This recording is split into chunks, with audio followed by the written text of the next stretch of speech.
തൃശ്ശൂരിൽ അങ്ങനെ രാഷ്ട്രീയ തെരഞ്ഞെടുപ്പിന്റെ അംഗം മുറുകുകയാണ്. പ്രധാനമന്ത്രി നരേന്ദ്രമോദിയുടെ വരവ് അതിനെല്ലാം കുറച്ചുകൂടി ആക്കം കൂട്ടിയിട്ടുണ്ട്. CPI നേതാവ് VS സുനിൽകുമാറിന് വേണ്ടി സാമൂഹ്യ മാധ്യമങ്ങളിൽ പ്രചാരണം ആരംഭിച്ചിരിക്കുന്നു. നാടിനു വേണ്ടി, നന്മയ്ക്ക് വേണ്ടി ഒരു വോട്ട്, അർഹതയ്ക്കൊരു വോട്ട്, സുനിലേട്ടൻ്റെ വോട്ട് എന്ന വാചകങ്ങളോടെയാണ് പോസ്റ്റർ പ്രചരിക്കുന്നത്. തൃശ്ശൂരിലെ വിദ്യാർത്ഥികൾ എന്ന പേരിലാണ് പ്രചാരണം നടക്കുന്നത്. ലിഷോയ് വിവരങ്ങളുമായിട്ട്. ലിഷോയ്, നേരത്തെ TN പ്രതാപിന് വേണ്ടിയുള്ള ചുവരെഴുത്ത് TN പ്രതാപൻ രംഗത്തിറങ്ങി മായ്ക്കുന്നതൊക്കെ നമ്മൾ കണ്ടതാണ്. ഇപ്പോൾ സുനിൽകുമാറിന് വേണ്ടിയാണ്. എന്തായാലും VS സുനിൽകുമാർ തൃശ്ശൂരിൽ വളരെ ജനകീയ അടിത്തറയുള്ള നേതാവാണ്, അതിൽ യാതൊരു തർക്കവുമില്ല. ഇത് എങ്ങനെയാണ് പ്രചാരണം നടക്കുന്നത്? പാർട്ടി തലത്തിൽ ഇതരുത് എന്ന് പറയാൻ സാധ്യതയുണ്ടോ?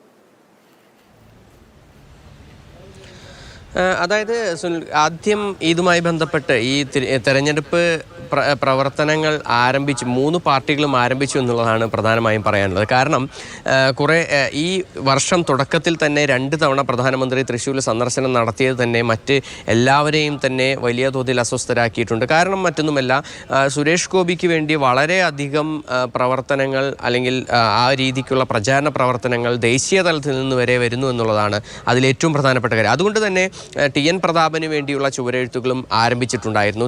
TN പ്രതാപൻ നേരിട്ട് ഇടപെട്ട് തന്നെ പല ചുവരെഴുത്തുകളും മായ്പ്പിക്കുകയും ചെയ്തിരുന്നു. അതിനുശേഷം ഇപ്പോൾ CPIയുടെ സീറ്റാണ് തൃശ്ശൂർ സീറ്റ് എന്ന് പറയുന്നത്. CPIക്ക് വേണ്ടി ആര് രംഗത്തിറങ്ങുമെന്ന കാര്യത്തിൽ ഒരു വ്യക്തത നേരത്തെ തന്നെ വന്നിട്ടുണ്ടായിരുന്നു. VS സുനിൽകുമാർ തന്നെ ഇറങ്ങുമെന്ന കാര്യത്തിൽ ഏകദേശ ധാരണ ആയിട്ടുണ്ടായിരുന്നു. ഇപ്പോൾ ഓൺലൈനിൽ ഇത് സംബന്ധിച്ച പ്രചാരണങ്ങൾ ആരംഭിച്ചു കഴിഞ്ഞു. പല CPI അനുകൂല ഫേസ്ബുക്ക് പേജുകളിലെല്ലാം തന്നെ VS സുനിൽകുമാറിന് വോട്ട് ചോദിച്ചുകൊണ്ടുള്ള പോസ്റ്ററുകൾ ഇതിനോടകം തന്നെ പ്രത്യക്ഷപ്പെട്ടു.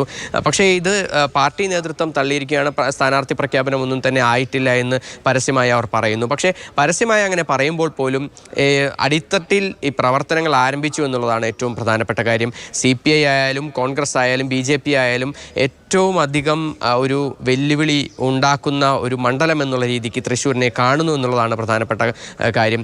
അതായത് തൃശ്ശൂരിൽ ലോക്സഭാ തെരഞ്ഞെടുപ്പ് പ്രഖ്യാപിക്കുന്നതിന് വളരെയേറെ മുൻപ് തന്നെ ഇതിനോടകം തന്നെ വലിയ ചർച്ചകളും അതിനോടൊപ്പം തന്നെ പോരും ആരംഭിച്ചു എന്നുള്ളതാണ് ഇതിൻ്റെ ഏറ്റവും പ്രധാനപ്പെട്ട കാര്യം. എന്തായാലും തൃശ്ശൂരിൽ 3 പാർട്ടികളും സജീവമായി തുടങ്ങി. ഇപ്പോൾ ഒടുവിൽ CPIക്ക് വേണ്ടിയും സ്ഥാനാർത്ഥിക്ക് വേണ്ടിയുള്ള പ്രചാരണം ആരംഭിച്ചിരിക്കുകയാണ് എന്നുള്ളതാണ് നമുക്ക് എടുത്തു പറയാൻ സാധിക്കുന്നത്.